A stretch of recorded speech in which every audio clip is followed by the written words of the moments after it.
नात करती काही यावंच लागतंय तसं म्हणल्यानं जमणार नाही. एवढे कापले तेवढे कापले आणि बसा बोकांडीवर, जमल का? क्वालिटी लागल. आणि तुम्हाला वाटेल की त्या हॉटेलच्या भरोश्यावर त्या लोकांनी फॉर्च्युनर घेतली, घेऊ द्या. पण शिक्षणानं काय होतंय, अरे तुम्ही आपापाचा पैसा करून किंवा आगळा वेगळा मार्ग करून काही करून तुम्ही कार आणू शकता, पण संस्कार आणायला मायबापाच हातात लागतो. हा, संस्काराला मायबापाच हातात लागतो. मी एकच विनंती तुम्हाला करायलो, कार्यक्रम कशासाठी? एक गाव आहे, एका गावामध्ये एक सुंदर पोरगी आहे. बापाला वाटलं आपण पोरीचं लग्न करू, पण लग्न करण्यासाठी एक स्पर्धा परीक्षा घेऊ. मग काय परीक्षा घ्यायची म्हणले? मग त्यानं काय केलं, एक असा हौद खाणला 20 फुटाचा आणि सांगितलं बाबा जो कोणी या हौदातून पळून जाईल, हे मुद्दाम तुमच्यासाठी का सांगलो, जो कोणी याच्यातून पळून जाईल त्याला आपली पोरगी आणि 10 लाख रुपये देऊ. आता 900 900 गवसे पोरगी सुंदर 10 लाख रुपये म्हणल्या विषय येत नाही. एकाने शर्टाचे बटन काढले आणि नेमकं उडी मारणार त्या उड्यात पोरीचा बाप म्हणला, ए दलिंदरा, काळजाचा तुकडा तुला द्यायलो, 10 लाख रुपये द्यालो, तुला काही येडा का खुला वाटायलो? त्या हौदात साप आहे, सुसर आहे, मगर आहे, हिंसू आहे, खेकडा आहे. त्यानं शर्टाचे बटन लावले, जान है तो जहां है, जिंदगी एकदाच आहे. 10 लाख काय चाटायचे का? अर्धा तास झाले, पाऊण तास झाले, कोणीच उडी मारणं. शेवटी पोरीचा बाप म्हणला, या गावात कोणी मर्द नाही, या गावात सर्व भेकाड लोक आहेत, मला सूरवीर जवाई पाहिजेत होता ज्याला मरणाची भीती नाही. एवढं म्हणतो ना म्हणतो त्या उड्यात कोणतरी हौदात उडी मारली. हौदात उडी मारल्यावर ते गडबडलं आणि पोहण्याचा प्रयत्न करू लागलं. तेव्हा हे जे लोक आहेत का, हे लोक त्या काठावरले बोंबलायला लागले, काय झक मारायला उडी माराव, आता मरतो ना तू, चावतोय साप तुला, खातीन मगर तुला, एरी भीती हातलंय आळी, हे काय झक मारायला उडी माराव, मरतो आता तू. त्याला कळलं आपणच आपल्या जीवनाचे शिल्पकार. बाहेरचे बोंबलायले बोंबलू द्या. त्यानं जेवढी ताकद शरीरात आहे तेवढी एकत्र केली, हातानं पाणी ओढलं आणि पवत पवत अर्ध्या मधात आलं. अर्ध्या मधात आल्यावर लोकांकडे पाहिलं, पूर्ण लोक शांत झाले. पवत पवत हौदाच्या पलीकडल्या काठापर्यंत गेलं. जे भिकारचोट लोक म्हणाले, काय झक मारायला उडी माराव, मरतो ना तू, तुला मगर खाईल ना, साप चावील ना, तेच लोक म्हणले, आम्हाला माहीत होतं तू करू शकत होता. काय असं मरेल वाणी वाजायचं? आपल्या भावकीत कोणी मेलं का?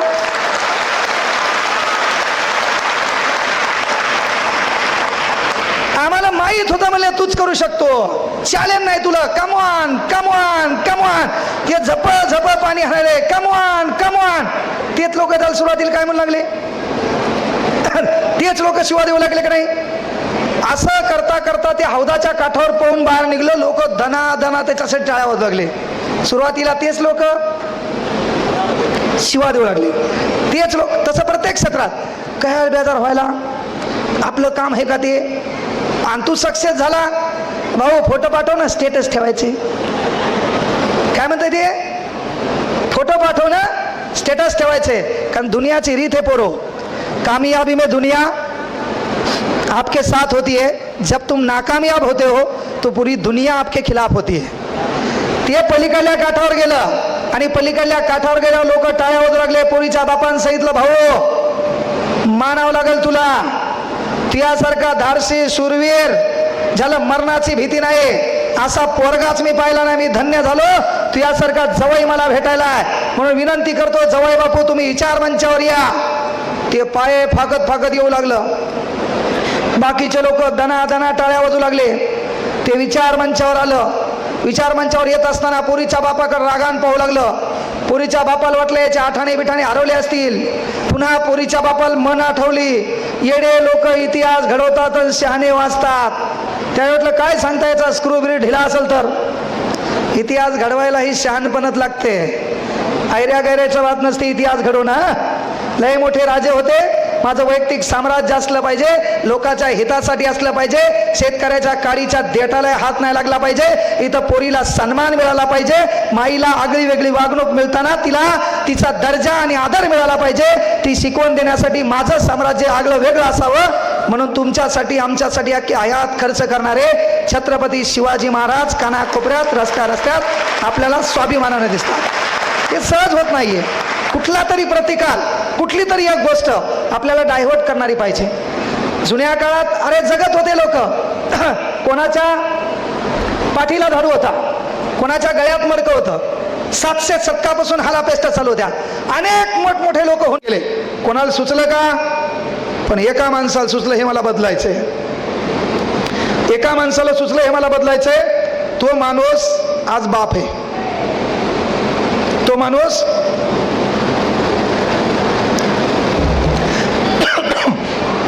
आज बाप आहे. त्या बापाचं नाव डॉक्टर बाबासाहेब आंबेडकर आहे.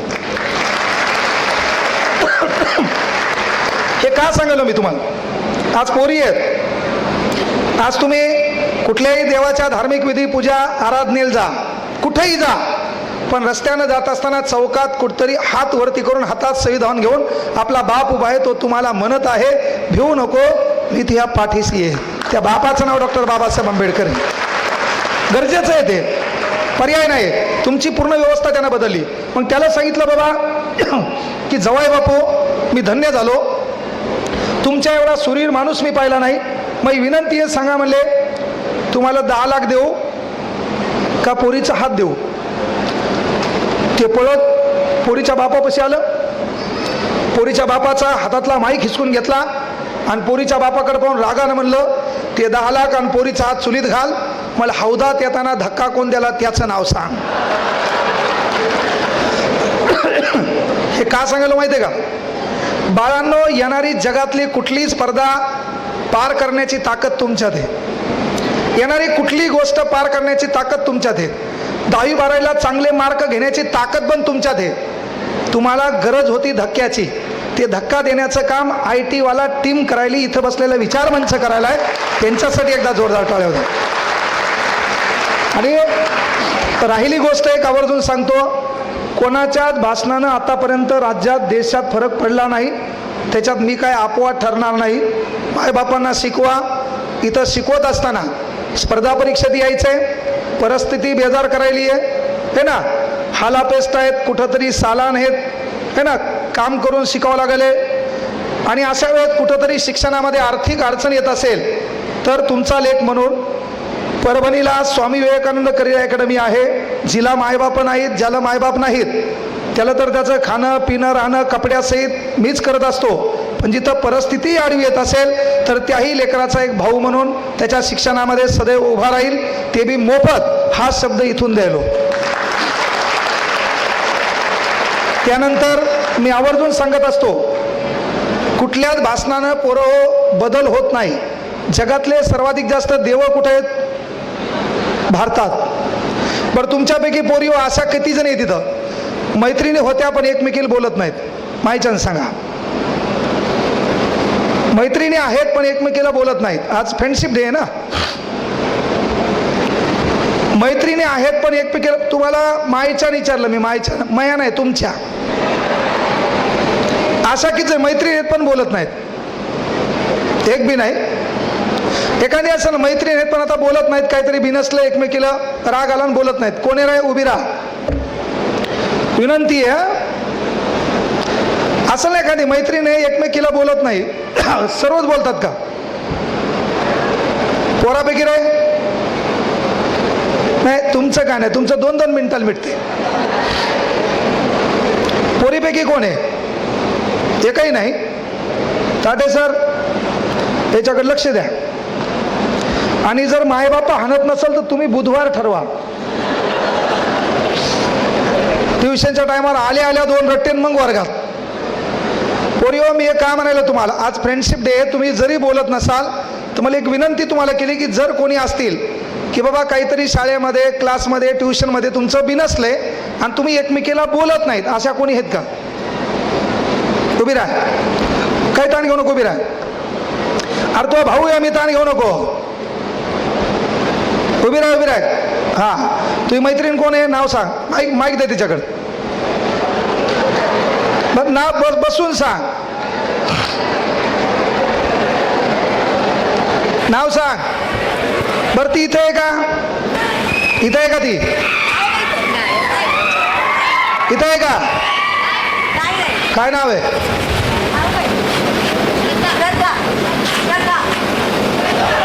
श्रद्धा. ती कुठं आहे मग? गावाला गेली, बाकीच्या पोरीचं काम आहे ती आल्यावर तिला भेटणे आणि या दोघीने एकमेकीला मिठी मारली पाहिजे, हा त्याचा दोस्ताना जागृत झाला पाहिजे, हे तुमचं काम आहे. का कोणाबद्दलच मनामध्ये राग द्वेष ठेवायचा नाही. पुन्हा कोणी हे करे माईच्यान सांगा, एखादी पोरगी आहे का जी बोलत नाही, इथंच येतात दोघी बी आहेत, बोलत नाही. पोरगी म्हणलो मी, हा पोरग नाही आहे का, पोरापैकी आहे का रे एकमेकाला बोलत नाहीत, पोरीपैकी एकही नाही का. हा फक्त पोरीची पोराचं दोस्तांना सौदारात त्याला लांब ठेवा, नाही तर महाकार्यक्रम करसाल, आहे का नाही. थोडं जागरूक व्हा. मी आवर्जून का सांगितलं की भाषणानं काय लय मोठा बदल होणार नाही. मायबापाला एक विनंती, आपल्या लेकराकडे लक्ष द्या, कोणाच्या संपर्कात ते पहा. पैसे किती कमवले तर तुमच्या अकाउंटला 5 कोटी रुपये येणार नाहीत. रात्री 8-9 वाजता त्यांच्यासोबत जेवा, कुठं जाती, ट्युशनला बरोबर चालली का, घरी बरोबर यायली का, कोणत्या वेळेत यायली त्याकडे लक्ष द्या. बाकी काही कोणत्या मोटिवेशनची गरज नाही. का जगातला एकमेव देश आहे. काय रे काय म्हणला, मला आवाज येईन तो.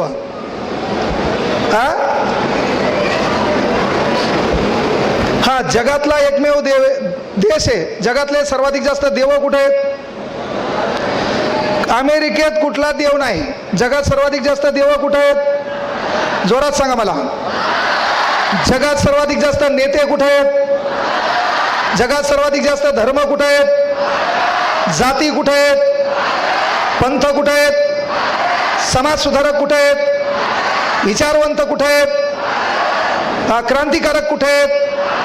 प्रबोधनकार कुठे आहेत? विचारवंत कुठे आहेत? वक्ते कुठे आहेत? कीर्तनकार कुठे आहेत? दलिंदर कुठे आहेत? यस. काय धतुरा परिवर्तन झालं. अरे जगातले सर्वाधिक जास्त देव भारतात, जगातले सर्वाधिक धर्म भारतात, जाती भारतात, पंथ भारतात, क्रांतिकारक भारतात, विचारवंत भारतात, समाज सुधारक भारतात, प्रबोधनकार भारतात, कीर्तनकार भारतात, वक्ते भारतात, तरी भिकारचोट दलिंदर भारतात, गरिबाचा पैसा खाणारे भिकारचोट भारतात, याजाने पैसे देऊन त्याच्या मनकुटीवर पाय ठेवणारे भिकारचोट भारतात, सिमेंटवर गायब करणारे भिकारचोट, डांबर खाणारे भिकारचोट, संडाचं छत गायब करणारे भिकारचोट, नोकरीत 1 लाख पगार असून गोरगरिबाचे पैसे लुबाडणारे भिकारचोट, शाळेची घंटी चोरणारे भिकारचोट, शाळेचं हल्लेलं पत्र आपल्या गोठ्यावर नेऊन टाकणारे भिकारचोट, शाळेची हल्लेली फरची आपल्या घरासमोर नेऊन टाकणारे भिकारचोट, शाळेची 200 कोटीची इमारत असताना कोपऱ्यात थुकणारे भिकारचोट. बदल काय झाला? बदल काय झाला? अरे गेली वर्षानुवर्ष बोलायला जगातला एकमेव देश आहे. अरे ज्या देशात पानपोईवर ठेवलेला ग्लास साखळदंडाने बांधून ठेवावं लागते, ते देश भारत आहे. पानपोई आहे ना, त्याच्यावर ठेवलेला ग्लास साखळदंडाने बांधून ठेवावं लागते, बांधून नाही, पक्की एडिंग करून. काय धतुरा परिवर्तन झालं. जगातला एकमेव देश आहे. अरे ज्या देशात बँकेतला बिना ढाकणाचा 2 रुपयाचा पेन सुतुळीने बांधून ठेवावं लागते. काय धतुरा परिवर्तन झालं. जगातला एकमेव देश आहे ज्या देशात ट्रेन मध्ये संडास मधलं टमरेल बांधून ठेवावं लागते. काय परिवर्तन झालं. परिवर्तन काय झालं. आजही या देशात 10% लोक उपाशी झोपतात. आजही या देशातल्या 10% लोकांना राहायला घर नाही. मग आपण भाषण ऐकून परिवर्तन काय झालं.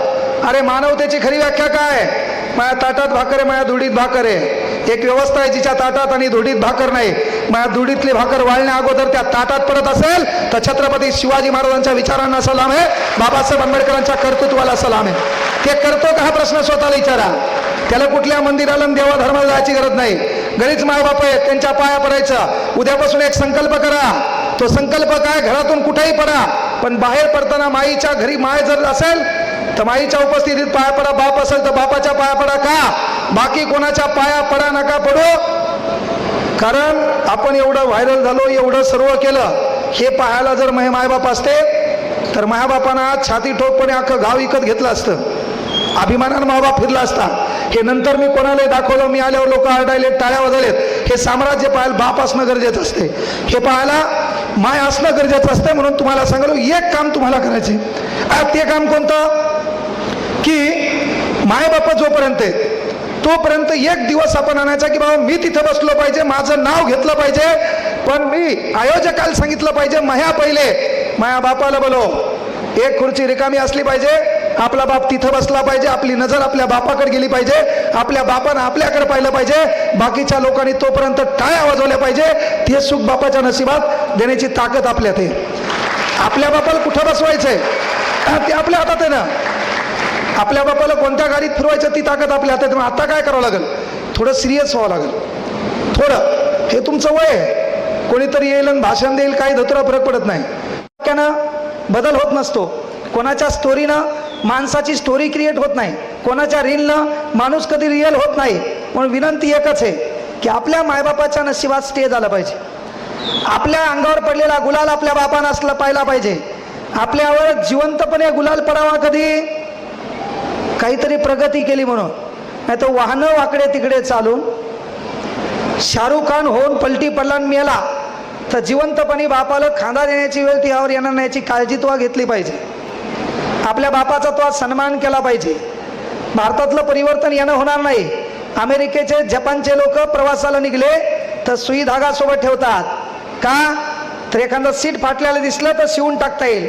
आपल्या इथलं भिकारचोट एसटीत बसतंय, पहिले पाहताय सीटात एक बोट जाते का, नंतर पाहताय 2 बोट जातात का, नंतर पाहताय 3 बोट जातात का, आणि मग काय करते अख्खं सीट फाडून टाकते आणि सकाळी म्हणते भारत माझा देश आहे.